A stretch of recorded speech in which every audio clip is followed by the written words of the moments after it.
US investment green card. $800,000 must have legally documented money. Exit period after 3 years. Shuda LP 6302946180.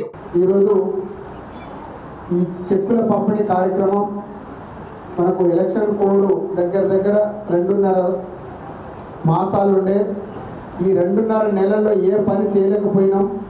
అందుకే ఈ చెక్కులు ముందే వచ్చినా కూడా మనకి ఎలక్షన్ కోడ్లో వాటిని డిస్ట్రిబ్యూట్ చేయకూడదు, పంచకూడదు అని చెప్పేసి ఈరోజు ఆ చెక్కుల పంపిణీ కార్యక్రమాన్ని పెట్టుకోవడం జరిగింది. కాంగ్రెస్ ప్రభుత్వం ఎన్నో కష్టాలలో ఉండి కూడా మన గత బీఆర్ఎస్ ప్రభుత్వంపై పోరాటం చేసి మన నాయకులు ముఖ్యమంత్రి రేవంత్ రెడ్డి గారు చేసినటువంటి ఎనలేని పోరాటం ప్రజల మద్దతుతోటి ఈసారి మన గద్దెనెక్కడం జరిగింది.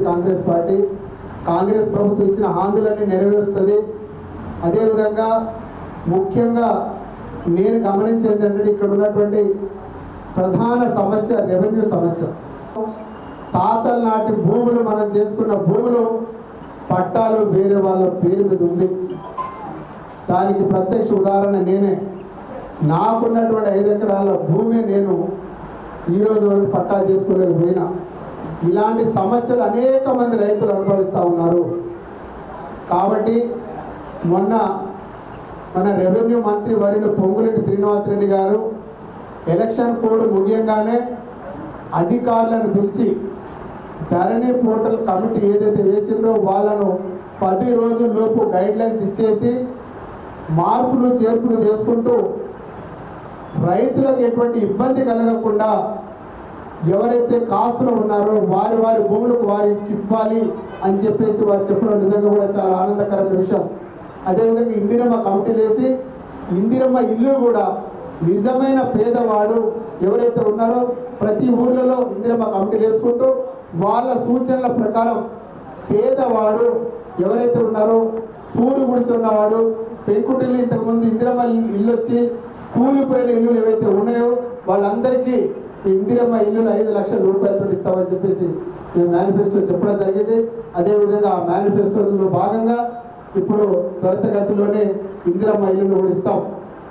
కాంగ్రెస్ పార్టీ అనేక ఇబ్బందులకు గురి చేసింది బీఆర్ఎస్ ప్రభుత్వం. మనం చూసాం అన్ని అప్పుల కుప్పలు చేసి ఖజానా ఖాళీ చేసి పోయినటువంటి బీఆర్ఎస్ ప్రభుత్వానికి ప్రజలు మంచి గుణపాఠం చెప్పిండ్రు. మన ఫైనాన్స్ మినిస్టర్ గారు బట్టి విక్రమార్క గారు చాలా చాకచక్యంగా, అలాగే ముఖ్యమంత్రి రేవంత్ రెడ్డి గారు ఒక పద్ధతిగా క్రమశిక్షణతోటి ఎక్కడ డబ్బులను దుబారా ఖర్చు చేయకుండా అన్ని సంక్షేమ పథకాలు మనం అమలు చేద్దామని చెప్పేసి వారు గట్టి సంకల్పంతో దృఢ సంకల్పంతో ఉన్నారు.